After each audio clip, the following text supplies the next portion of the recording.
I'm Alyssa Hayes, 29, and I'm the ghost in my own family. Last Sunday, I was standing on my parents' immaculate patio in Tarrytown, Austin. The air was thick with the smell of barbecue and that familiar stifling tension. My father, Richard, was holding court at the grill, and my brother, Evan, the investment banker, was bragging to his friends about some new acquisition. I finally found a pause, took a small breath, and said, "I'm actually looking at buying an apartment." The chatter stopped. My mother, Susan, let out a sharp laugh. "Oh, honey, be realistic," she said, her voice dripping with pity. "You'll never own property like your brother." Evan smirked from across the patio. "She'll be playing on her computer forever." Their words just hung there in the thick Texas heat. Have you ever felt like the invisible one in your own family? The one whose dreams were just a joke to them? Let me know your story down in the comments. I didn't fight them on the patio. I didn't argue. I just held their gaze, a secret burning behind my eyes, because they had no idea who I was. Fast forward 2 months. My phone is blowing up. Frantic, messy calls from Richard, from Susan, from Evan. I don't answer a single one. I just wait. Then, the text from Evan comes through. "Alyssa, you have to help us. We're ruined." I looked at the message, my thumb hovering over the screen. Then I texted back 4 words. "Get off my property." How did I get from that patio, their laughter ringing in my ears, to this? To understand, you have to understand the Hayes family. Growing up in our house, you had one of 2 roles. You were either the golden boy or you were the scapegoat. Evan was born for his. He was Richard and Susan's mini tycoon. The one who understood real money. I was the quiet one, the ghost. The girl who disappeared into the glow of her laptop. When Evan went to Wharton, my father framed his acceptance letter. Literally. He hung it in his study like a trophy. When I got a full-ride scholarship for computer science to UT, my father just frowned. "Are you sure you don't want to just do marketing, Alyssa?" he asked. "It's a little more suitable." It took me years of therapy to finally understand what that was. It wasn't just simple favoritism. It was a system. In a dysfunctional family dynamic, there's often a golden child. This child is chosen to carry all the family's hopes, their dreams of success. They become a walking, talking billboard for the family's worth. That was Evan. But a system like that needs balance. It needs a scapegoat. It needs someone to absorb all the family's anxieties, all their fears of failure, their deep, unspoken discomfort with anything or anyone different. That was me. Evan was their success. I was their anxiety. And for years, I endured it. Every Sunday, the same barbecue, the same thick, smoky air, the same condescending questions. I'd sit there, pushing food around my plate while Evan held court, talking about his portfolio or his latest acquisition. My parents would just beam. "That's our boy," my dad would say. "He just gets it." Then, the spotlight would inevitably turn to me. "So, Alyssa," my mother would say, her voice always a little too bright. "Still tinkering with that little coding project?" I tried to explain. "It's an AI-driven financial analysis app." I'd say, "It uses predictive modeling to identify market trends." My father would just pat my head. Literally. Pat my head like I was a golden retriever. "That's nice, dear. That's nice." And then right back to Evan. "Now, Evan, tell us again about that hedge fund." My work, my passion, my entire life, it wasn't real to them. It was a little project, a hobby. After a while, I stopped trying to explain. I just nodded. I smiled. And I let them think I was the failure they needed me to be. Their dismissal became my fuel. Every laugh, every pat on the head, every, "That's nice, dear." I collected them like kindling. I stopped trying to explain. I just worked. I'd leave those suffocating Sunday barbecues, their condescension literally ringing in my ears, and I'd drive to a small shared office space downtown. The fluorescent lights of that co-working space felt more like home than my parents' perfectly manicured lawn. There, I'd meet my co-founder, Leo Kim. Leo was my real family. He was a quiet, brilliant CTO who saw the world in lines of code, just like I did. For 3 solid years, we lived in that office. We coded. We debugged. We pitched. And we drank so much stale coffee. We probably destroyed our stomach lining. We were building Elysian Labs. While my family thought I was playing on my computer, I was whiteboarding predictive algorithms. While Evan was bragging about his Christmas bonus, I was desperately trying to secure our series of funding. And while they were all laughing at me on that patio, I was just days away from signing a valuation deal that put Elysian Labs at 8 figures. Leo was the only one who knew the truth. He was the only one who knew the numbers. He'd see me walk in on a Sunday night, jaw tight, still fuming from a family gathering, and he wouldn't say a word. He would just turn his laptop screen toward me and point to the user growth chart. "Let them talk, Alyssa," he'd say, a small smile on his face. "They have no idea. We're building the future." He was right. They had no idea. And really, how could they? This is something I've thought a lot about. This blindness to a legible success. My family, they were obsessed with real money. They understood things they could see. They understood a bank, a law firm, a stock portfolio, a brick-and-mortar house in Tarrytown. That, to them, was real. My success, it was illegible. It didn't look like their definition of wealth. It was just lines of code on a screen. It was user data in the cloud. It was a digital asset that had no physical form. In their eyes, if you couldn't touch it, if it wasn't a heavy, polished thing you could show off at a barbecue, it simply didn't exist. My brother's investment fund was a real job. My 8-figure tech company was a little project. I stopped being angry about it. I just let the work speak for itself. I let their blindness be the shield I built my empire behind. And I knew one day I'd build something they couldn't ignore. After that last barbecue, the one where Evan smirked and said I'd be playing on my computer forever, something inside me didn't just break. It crystallized. The anger, the years of quiet humiliation, it all burned away. What was left was this cold, hard clarity. I wasn't building an empire anymore just to prove them wrong. I was building my exit. I stopped going to the Sunday barbecues. I just said I was busy with my project. They didn't push. Why would they? The ghost was just being a ghost. My project became my entire life. I was at the office with Leo almost 24 hours a day. We hammered out the final bugs in the algorithm. We optimized the user interface. We worked until our eyes burned. And then, the offer we had been waiting for finally came through. Not just an investment this time. A full acquisition offer. An 8-figure valuation. When the money hit my personal bank account, my hand wasn't even shaking. I just stared at the number on the screen. All those zeros. It didn't feel real. It was just data. But it was the one kind of data my family would finally be able to read. I didn't buy a new car. I didn't go on vacation. I opened a real estate website. And I wasn't looking in Tarrytown. I wasn't looking anywhere near their old money, manicured lawn world. I was looking downtown. High up. I found it in a week. A penthouse. The kind of place that seems to float over the city, wrapped in glass. It had this staggering view of the entire Austin skyline. It was everything my parents' heavy, Darkwood home was not. Modern, sharp, unapologetic, and new. The price was $5 million. I walked through the empty space once with the real estate agent. I stood by the floor-to-ceiling windows. And for the first time in my life, I felt like I could actually breathe. I saw the place where I would build my new life. "I'll take it," I said. The agent smiled, all teeth, and started pulling out his briefcase. "Wonderful. We can start the mortgage application immediately with your financials." "I'm sure." "No." I cut him off. "That won't be necessary. I'll be paying cash." The look on his face. That look was the appetizer. Signing the papers was a quiet, clinical affair.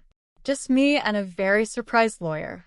As my pen moved across the dozens of pages, the only thing I could hear was my mother's voice echoing in my head from that day on the patio. "You'll never own property like your brother." I pressed the pen into the paper. You're right, I thought. He'll never own property like this. I held the keys in my hand. They were cold, heavy, and real. They were legible. I didn't tell my family. Not a word. I called Leo. "Want to see the new Elysian Labs satellite office?" I joked. He walked into the empty living room, looked out at the view of the Capitol building, and just started laughing. A full, deep laugh. "Well, Alyssa," he said, clapping me on the shoulder, This is one hell of an About Us page. He was right. But I knew I couldn't just disappear into my new life. That wasn't enough. After a lifetime of being invisible, I needed them to see me. Not for their approval. God, no, not for their apologies. I needed them to finally, with their own eyes, to be forced to see what they had refused to look at for my entire life. I started planning the housewarming. I didn't send a text. I had invitations professionally designed. Thick, cream-colored cardstock. Minimalist. Sharp font. Alyssa Hayes invites you to celebrate her new home. I sent one to Leo. I sent them out to my entire tech team, to my investors, to the artists and friends who had been my real family. And then I mailed 3 more, addressed to Mr. Richard Hayes, Mrs. Susan Hayes, and Mr. Evan Hayes. This wasn't a celebration. It was a reckoning. The night of the party, my penthouse was gleaming. I'd hired a team to fill it with minimalist furniture, abstract art, and so many white orchids. It looked like a tech gala. The Austin skyline glittered outside the glass walls. A perfect, sprawling backdrop. The place was buzzing. Not with my family's old money friends, but with my world. Tech investors, venture capitalists, digital artists, and my real family, my Elysian Labs team, with Leo standing right at the front, raising a glass to me from across the room. I felt solid. For the first time in my life, I was standing in a room that I had built, surrounded by people who actually saw me. Then my doorman buzzed the intercom. "Your family is here, Ms. Hayes." I took a slow, steady breath. "Send them up." The elevator doors opened, and the 3 of them stepped out directly into the party. My father, Richard, my mother, Susan, and my brother, Evan. Their reaction was exactly what I had pictured for months. Pure, unadulterated shock. They looked around, their eyes wide, trying to process the scale of the apartment, the 30-foot ceilings, the crowd of strangers, the sheer wealth of the place. My mother, clutching her pearl necklace like a lifeline, found me first. She rushed over, her voice a low, frantic whisper. "Alyssa, my God, who do you work for? This place is incredible. Is this the CEO of your company?" My father was more skeptical. He scanned the room. His eyes narrowed, already judging. "Is this your boss's place? Alyssa, you shouldn't be throwing a party of this scale here. It's a liability. It's reckless." But Evan was just furious. He'd shown up in his usual, perfectly tailored suit, expecting to be the most important man in the room, and he wasn't. He looked around at the actual billionaires mingling by the bar, and his face just curdled. He walked right up to me. That familiar, cutting smirk already sliding into place. "Nice gig, Alyssa," he sneered, his voice low, so only I could hear. "Finally landed a big one. Did you? Which tech bro owns this place? Hope you got a good deal." He thought I was a guest. A +1. He thought the only way I could ever be in a room like this was on the arm of a successful man. I just smiled. I didn't say a word. I let them marinate in it. I let them walk around for an hour, sipping champagne they assumed someone else had paid for. I let them swim in their own wrong assumptions. I even overheard my father explaining to a venture capitalist that his son, Evan, was in real finance, while his daughter dabbled in computers. I let them dig the hole. Then it was time. I walked over to the glass staircase, picked up a champagne flute, and tapped it gently with a small spoon. The buzzing conversation of the party died down. Everyone turned to look at me. I could see Leo in the front, grinning from ear to ear. I looked out at the crowd, and then I found them. My family, standing together near the window, looking confused and annoyed at the interruption. "Thank you all so much for coming," I said, my voice clear and steady. It didn't even shake. "I know this move was sudden, but I wanted to celebrate my new home with all of you." I saw my parents exchange an uneasy glance. Evan was still smirking, waiting for me to introduce my boss. "I've heard a few questions tonight," I continued, "and I just wanted to clear the air before the toasts." I looked right at my mother. "This isn't my boss's penthouse." Her smile wavered. I looked at my father. "It's not a liability, Dad." And then, I locked my eyes onto my brother. "And it's not my boyfriend's." I didn't land anyone. I let that hang in the air for one long, delicious second. "It's mine. I bought it. $5 million, paid in full from my little coding project, Elysian Labs. The room was completely silent. You could have heard an orchid petal drop. Then Leo started clapping. And in a second, the whole room erupted in applause and cheers. But I wasn't watching them. I was watching my family. It was better than I could have ever imagined. My father's jaw was slack. He looked like he'd been punched in the gut. My mother's face went completely white, her hand flying to her chest. Her champagne flute was tilting dangerously. And Evan, his smirk didn't just fade. It evaporated. It was like his entire face collapsed in on itself. He just stared at me, his eyes blank. His perfectly constructed world, the one where he was the golden boy and I was the ghost, just shattered. How, my mother whispered, but her voice was drowned out by the noise. You're kidding, Evan muttered to no one. I just stood there on my staircase in my home, surrounded by my people. I raised my glass to them. And for the first time in my life, I wasn't the invisible one. They were. They left the party in a daze. I didn't get a single angry text. No missed calls. No, how could you? Nothing. For 2 whole weeks, there was just silence. It was like I had thrown a rock into a pond, and the ripples were so big, they hadn't even hit the shore yet. I didn't care. I went back to work. Well, not really work. After the acquisition, my main job was consulting, and I was already setting up my new venture with Leo. I was free. I was breathing that penthouse air. Across town, in the world of real money, Evan's life was catching fire. See, my brother's small, traditional investment fund, the one he was always bragging about, the one my parents had also invested heavily in, was built on a very old, very stuffy model. He managed money for other old money Tarrytown families. It was stable. It was practical. Until it wasn't. His entire fund, his entire niche, was suddenly, violently tanking. Clients were calling him furious, pulling their money out in a panic. Why? Because a new, disruptive, AI-driven financial app had just hit the market. An app that used predictive algorithms to automate trades, outperforming his entire boys' club fund by a staggering margin. This app was a ghost, they called it. It came from nowhere, and it was faster, smarter, and more ruthless than any human trader. It was a machine. Evan was leveraged to the hilt. He had bet everything on his practical model, and this ghost was bankrupting him. He wasn't just losing his clients. He was losing his own money. He was losing our parents' money. He was in full-blown panic. I heard about it from an old high school acquaintance. Have you talked to Evan? She texted me. He's losing his mind.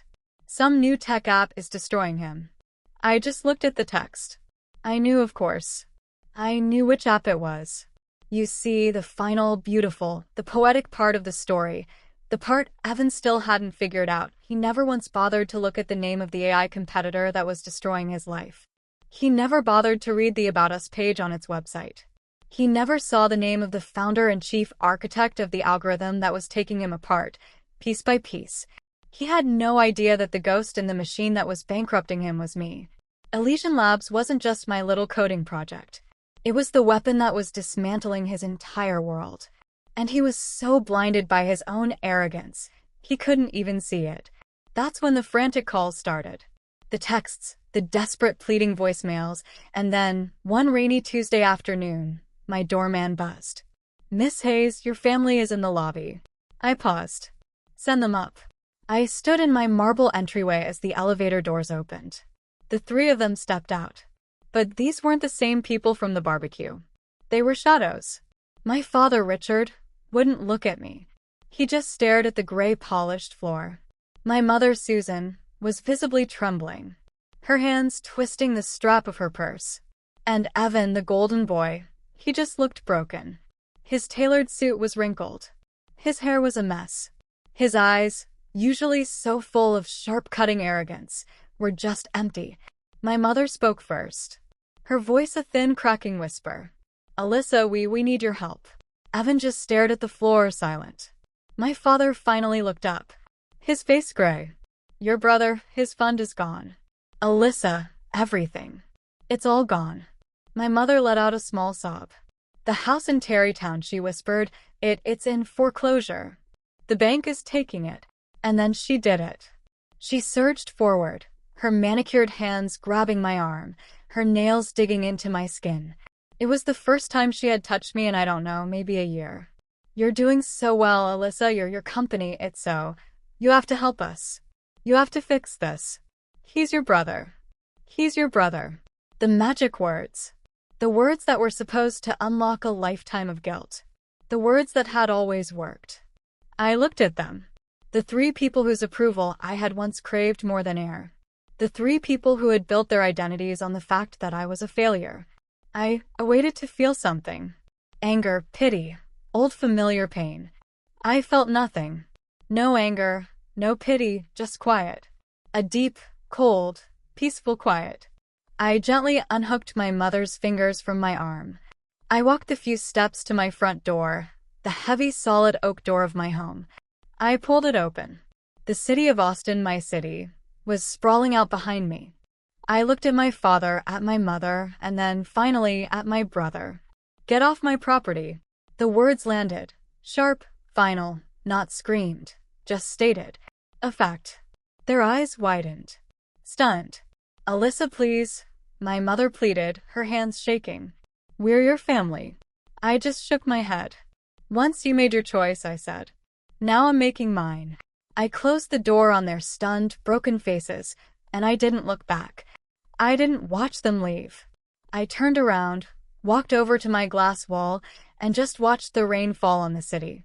Their downfall was never my goal. It was just a consequence of their pride, their arrogance, and their willful, profound blindness. My work wasn't to save them. It was to save myself. That night, Leo and our old team came over. We ordered pizza and drank champagne, sitting on the floor of my living room, mapping out our next venture on a giant whiteboard. We were alive. We were building. And I was, for the first time in my entire life, completely and totally free. There's a unique, quiet kind of grief, isn't there? When you have to make the choice to let go of your own blood just to find yourself. People talk about the duty of family, but they never talk about the duty you have to save your own soul. They don't talk about the profound, aching pain of realizing that the people who were supposed to build you up are the very ones trying to suffocate you. Closing that door wasn't an act of revenge. It was an act of self-preservation. It was the final necessary cut. It was choosing my own future over a toxic past that had tried to write me off as a little project. So, for anyone out there, anyone who has ever been made to feel small or less than, or invisible by the very people who should have seen you first, your value is not determined by their inability to see it. Build your own empire. Build your own home. And never ever let them hold the keys.